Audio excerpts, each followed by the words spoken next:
মহাকলা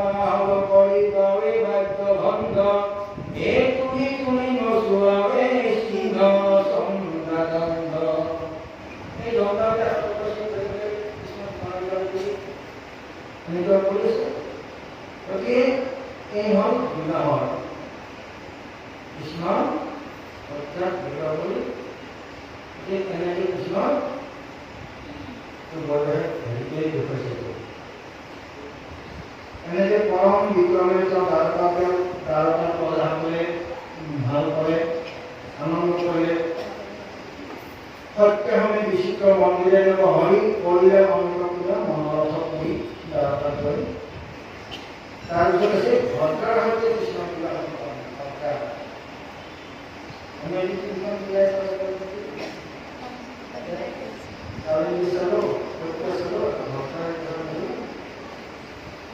এয়াম ভকত বাঞ্ছিত পুৰন্দৰ সপ্তমী বিবাহ আবেহুনা মাধৱৰ। কৈকেয় দেশৰ ৰাজা গোপীন্দ্ৰ দেনী কানপতে চৰিব কুদেৱৰ ভগিনী। নামে সুতী ৰূপে গুণে মহাহতি ৰাজা কবলভা মাধৱত উদ্ধমতী। সন্তৰমায়াতিতান ভৈয়া পুত্ৰ ছয় হবে বৈষ্ণৱ বলভন্ত আতি হয়। অবাৰ কনিষ্ঠ কন্যা ভৈয়া ভদ্ৰানাম ত্ৰৈলোক্য মোহিনী হৰ্ষ গুণে অনুপম। কৃষ্ণৰ সুন্দৰ ৰূপ গুণ নাম শুনি সিটো ধৰি কৃষ্ণ চিন্তন কৰা কৃতি।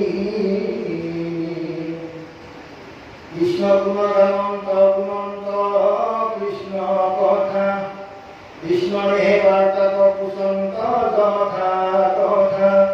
কৃষ্ণকে চাৰিবৰি আছে সুন্দৰী ঐন্দ্ৰ কণাৰে মুখ মাধৱ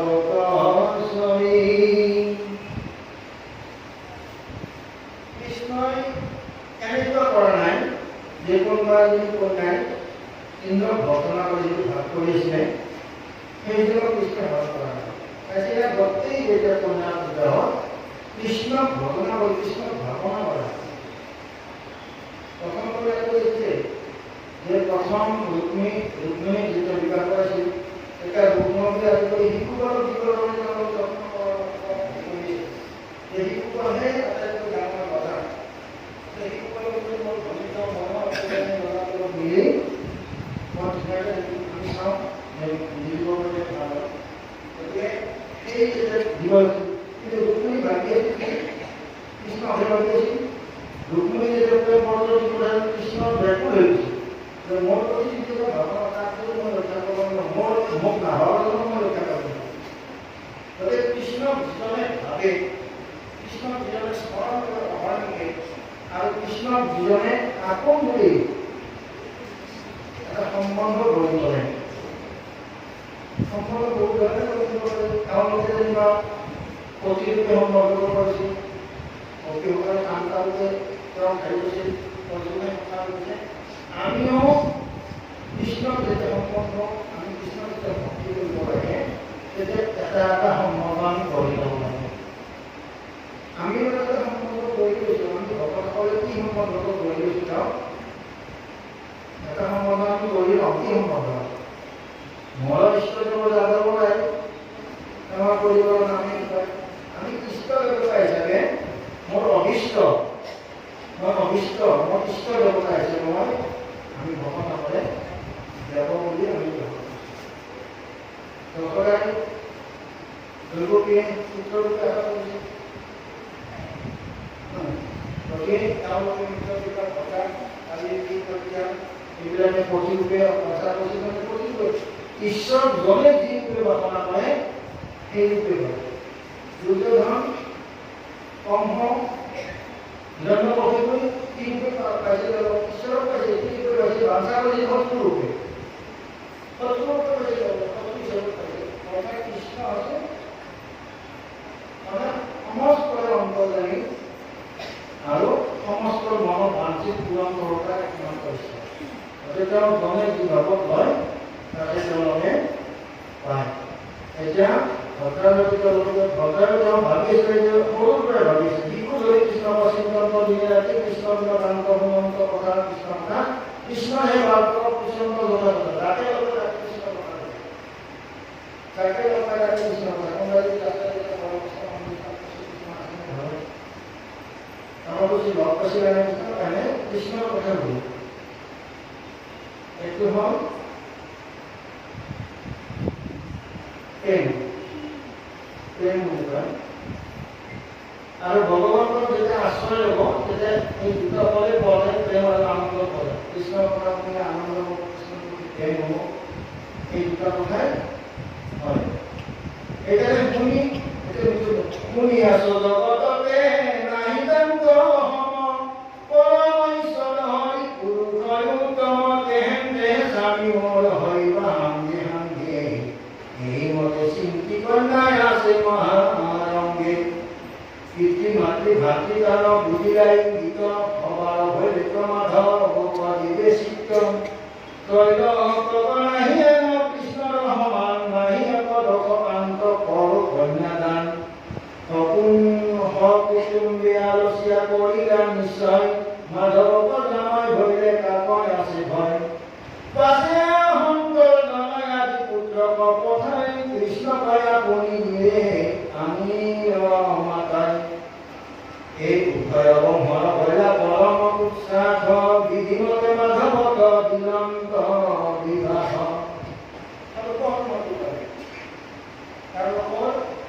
সর্বসম্মতি পুত্র কন্যা ব্রহ্ম পৰিয়ালে কৃষ্ণ বিশ্বাসী আৰু এইফালে পুত্ৰসকলক পঠাই পেলাই তেওঁক কৃষ্ণক মাতি আনিলে আৰু মাতি আনি কৰিলে কৃষ্ণ হৰমন্দে সুন্দৰ লক্ষ্মী আতি ভদ্ৰা কৃষ্ণ ভগৱতী আতি কৰিল অন্তহৰা ইয়াতে দেহে পাইলা স্বামী জগতপতি কিনেও সিদ্ধি নহৰাই কৃষ্ণত ভগৱতী সুলভিতি দেবী বসুদেৱৰ ভগিনী পাইলতদাময় ভাতৃ পুত্ৰ যদুমণি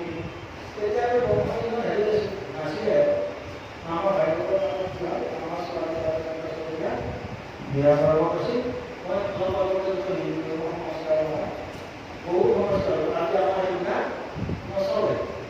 কৃষ্ণ যাক বিয়া কৰিছিল বসুদেৱৰ ভগ্নী সুলভিতি বসুদেৱৰ ভগিনী বসুদেৱ কৃষ্ণৰ পিতৃ আৰু সুলভিতি হ'ল বসুদেৱৰ ভগ্নী অৰ্থাৎ কৃষ্ণ দেহী হ'ব অৰ্থাৎ দেহী ছোৱালী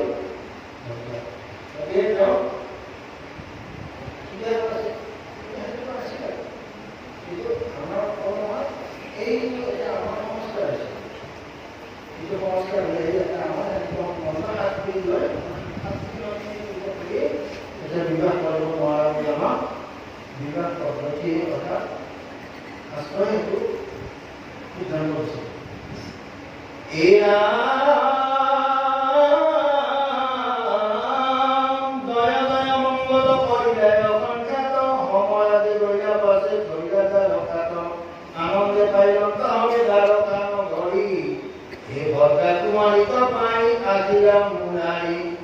বিচিত্ৰয়াবাদে কৃষ্ণ ভৈৰন্ত প্ৰবিক ভক্তা সমন্বিতে ভৈৰায় আনন্দে আনন্দিত কৃষ্ণ জানিছিল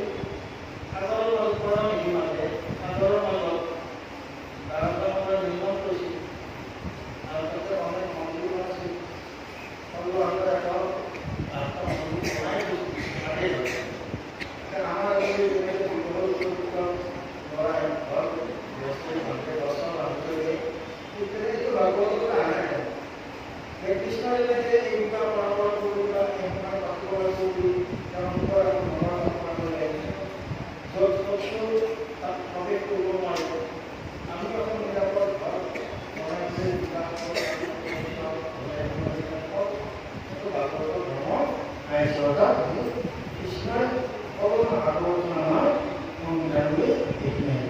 বিচিত্ৰ আকাশে কৃষ্ণ ভৈৰান্ত প্ৰবেশ ভক্তা মন্ত্ৰে ভৈৰা আনন্দ অৱস্থা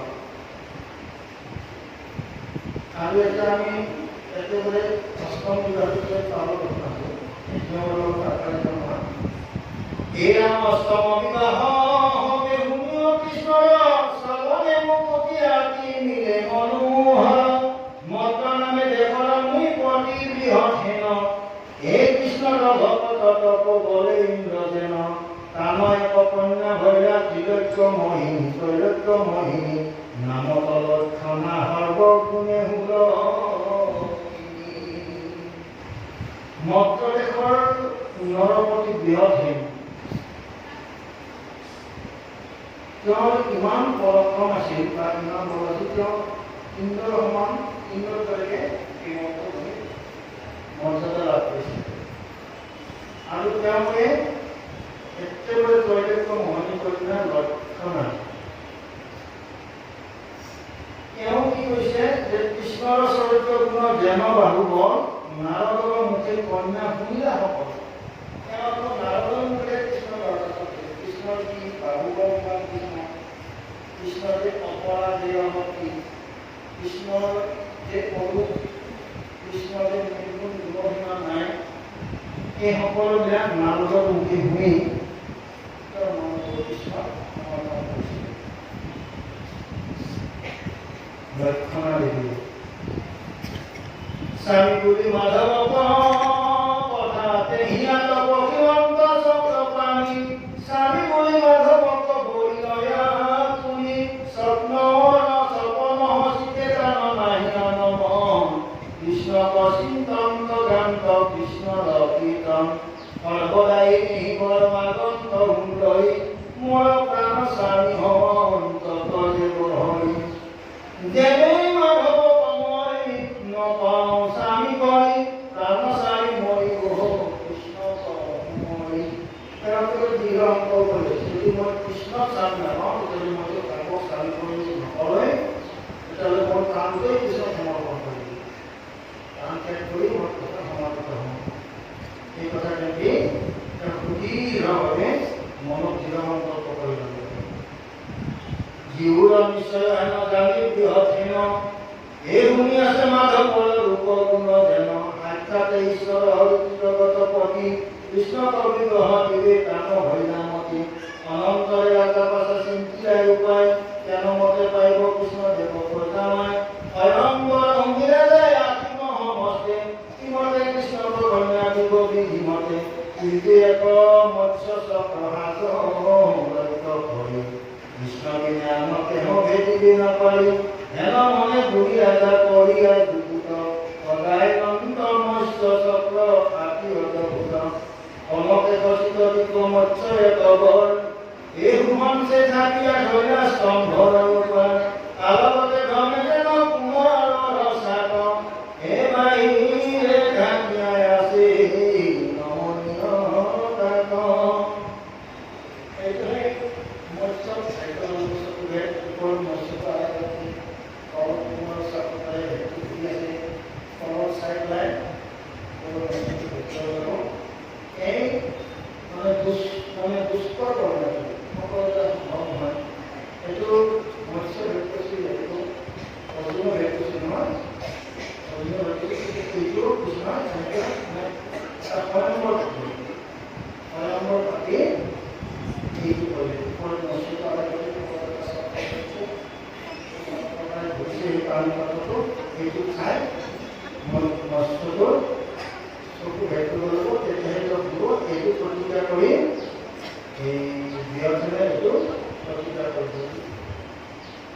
এই পংক্তি ৰাখিবলৈ স্বয়ংবৰ পাতিব হে ৰাম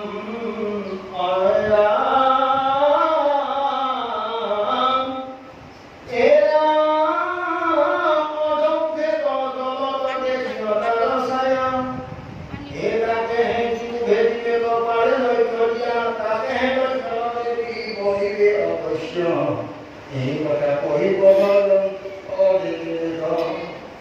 এই চৰ্তটো দি ৰজাই ঘাটবোৰ ওলাই সকলোকে জাননী দিয়ে আৰু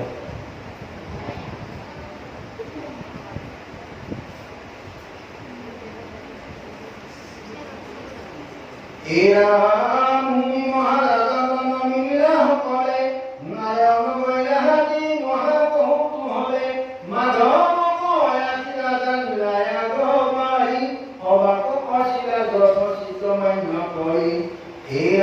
অনন্তৰে আঁকি বৈৰা বিপুল সমাজ সখী অমে লক্ষণা সুন্দৰী ভৈৰা প্ৰবাসিলা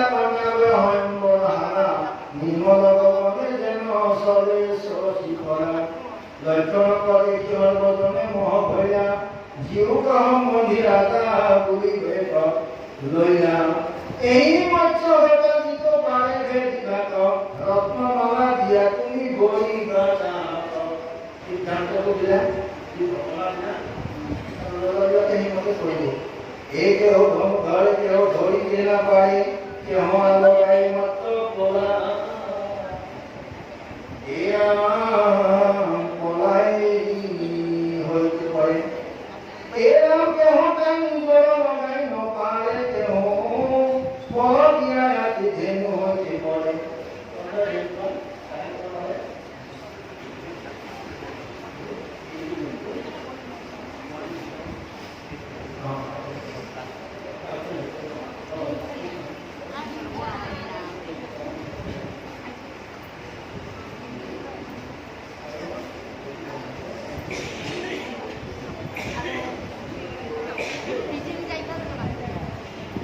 আমি এটা ভাল কথাই হ'ল নহয় আমি কৃষ্ণৰ বিবাহ বহুতখন বিবাহ আদি পালোঁ আৰু এইটো আচলতে বৰ বিবাহ বিবাহলৈ কি বুজায় বিবাহ হৈছে যে জীৱনৰ বিবাহ বিবাহ বিবাহ বিবাহ এই বি মানে হ'ল বিষয় বা মানে হ'ল বাহ অর্থাৎ বিষয়ৰ যেতিয়া ৰান্ধিব তেতিয়া আপোনাৰ বিবাহ হ'ব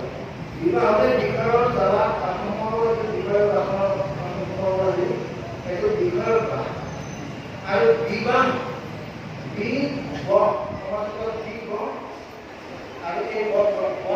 মানে ব ধাতু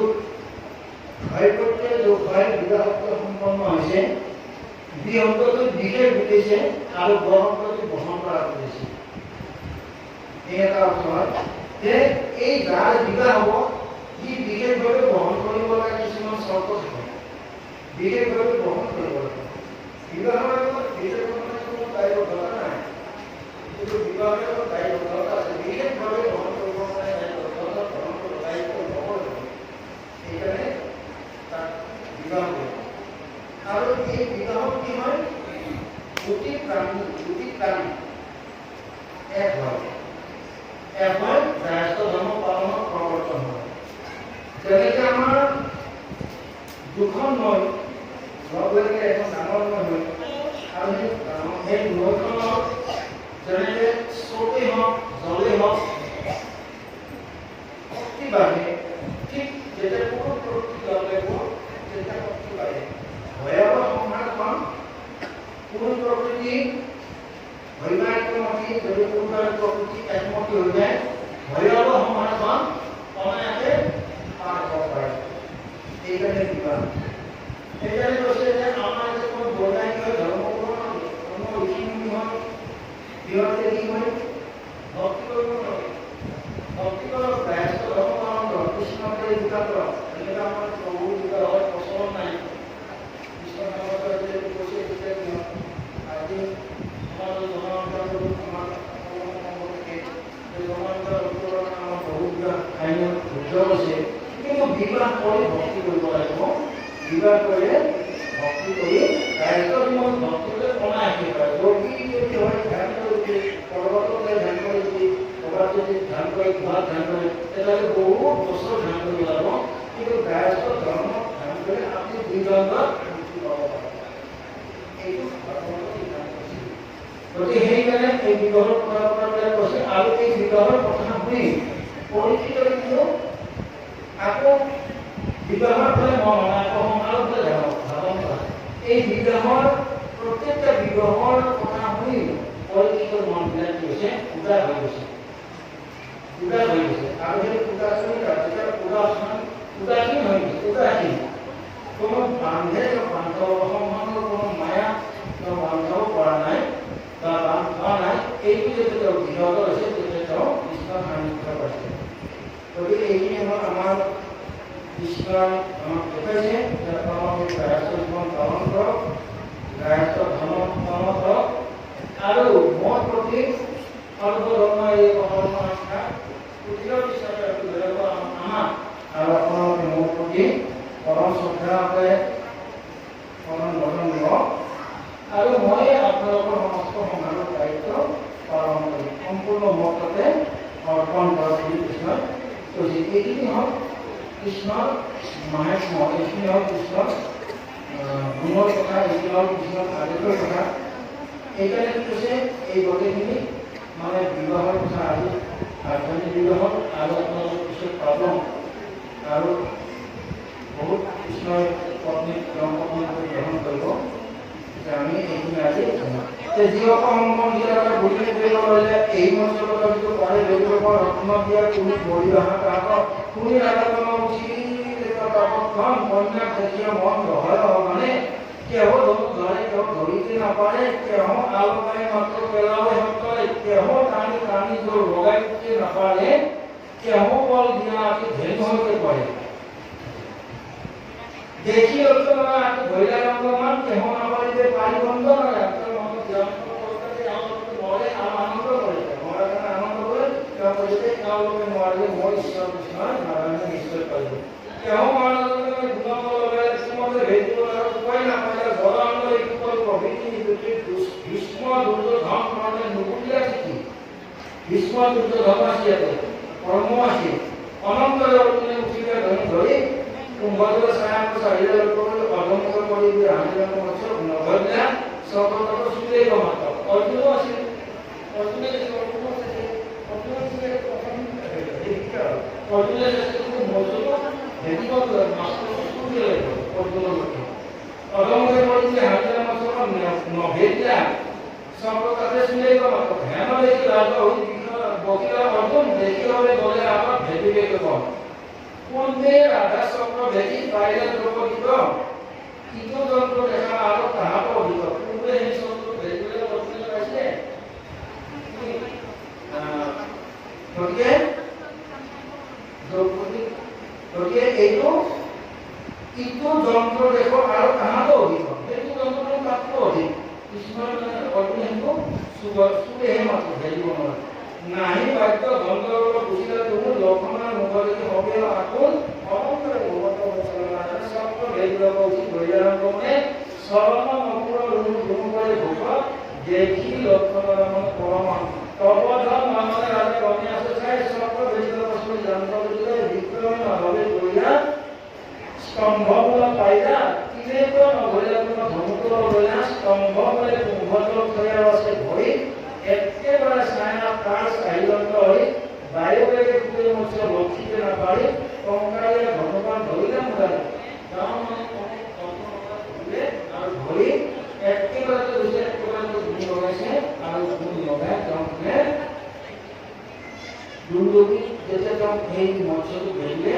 ধরিলে সকাট করে মৎস্য সেদিলা বাবদ মানে একেবারে সময় মহৎ খাট সকাট দুসে সকাট করিয়া মৎস্য ভেদিলা তারপর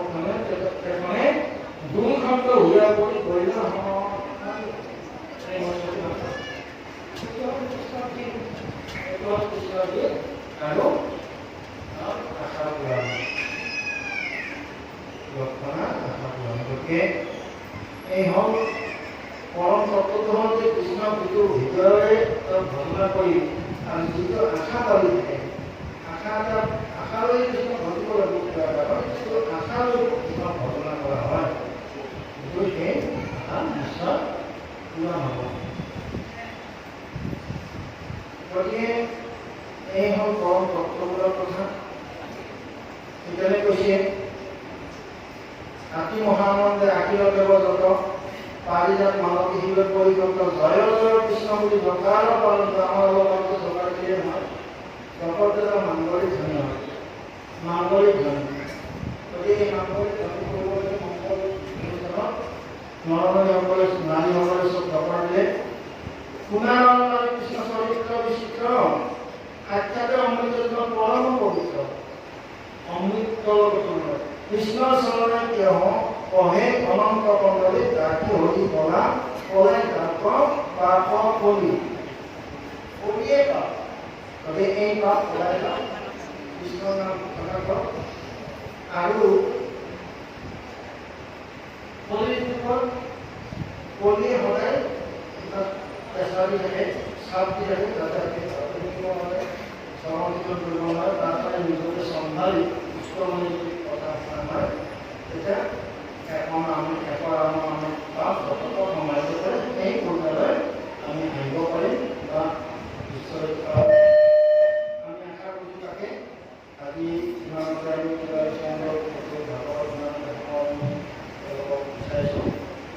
কৃষ্ণ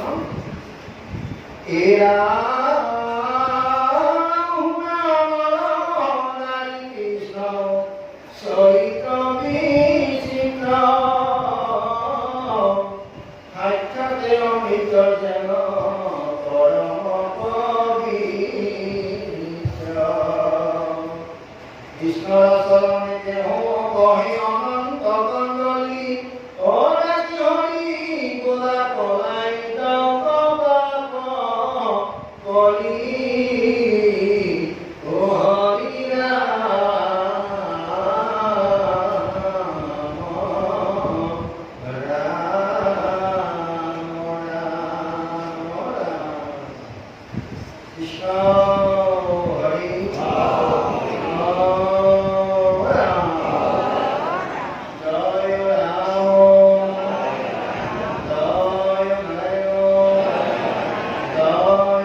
Oh.